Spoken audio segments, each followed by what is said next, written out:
scie e via dicendo, un po' più bluastro.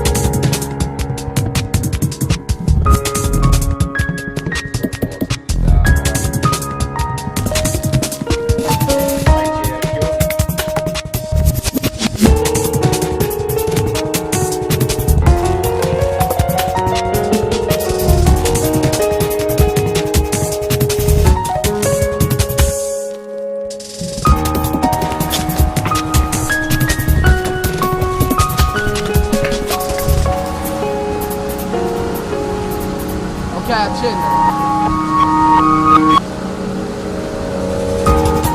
Manteniamo la rotta verso ovest, iniziamo la virata e andiamo verso sud.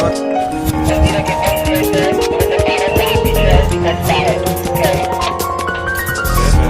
Infatti a più di metà della curva, quando io vi ho detto stringi, lì bisogna, all'apice alto, lì bisognava fare quella curva che avete fatto poi dopo.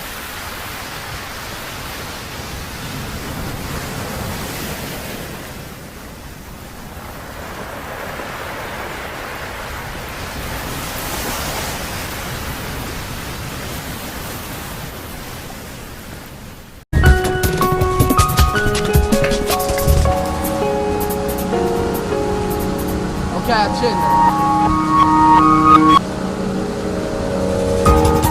Manteniamo la rotta verso ovest, iniziamo la virata e andiamo verso sud.